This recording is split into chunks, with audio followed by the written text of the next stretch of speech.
US. തലസ്ഥാനമായ Washington ഡി.സിയിൽ national guard അംഗങ്ങൾക്ക് നേരെയുണ്ടായ വെടിവെപ്പിന് പിന്നാലെ മൂന്നാം ലോക രാജ്യങ്ങളിൽ നിന്നുള്ള കുടിയേറ്റം സ്ഥിരമായി നിർത്തിവെക്കുവാൻ പദ്ധതിയിടുന്നതായി യു.എസ്. പ്രസിഡന്റ് ഡൊണാൾഡ് ട്രംപ് പ്രഖ്യാപിച്ചു.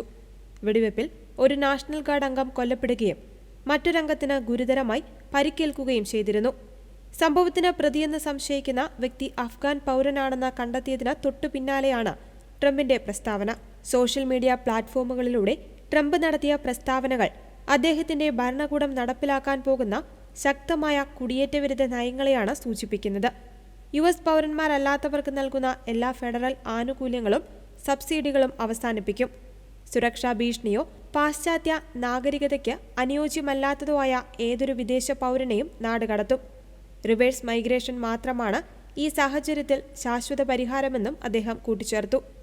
പ്രസിഡന്റിന്റെ പ്രസ്താവനകൾക്ക് പിന്നാലെ അഫ്ഗാൻ പൗരന്മാരുമായി ബന്ധപ്പെട്ട എല്ലാ ഇമിഗ്രേഷൻ അപേക്ഷകളും അനിശ്ചിതകാലത്തേക്ക് നിർത്തിവച്ചതായി യു.എസ്. പൗരത്വ ഇമിഗ്രേഷൻ സർവീസ് ഡയറക്ടർ അറിയിച്ചു.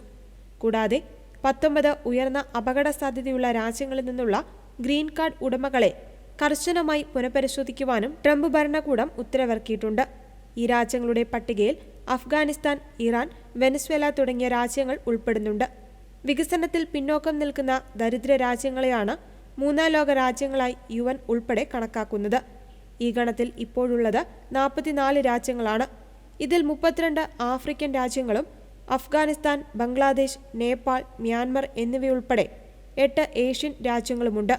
വികസ്വര രാജ്യവും ലോകത്തെ ഏറ്റവും വലിയ 4ാമത്തെ സമ്പദ് വ്യവസ്ഥയുമായ ഇന്ത്യ ആധുനിക നിർവചനങ്ങളിൽ മൂന്നാം ലോക രാജ്യമല്ല.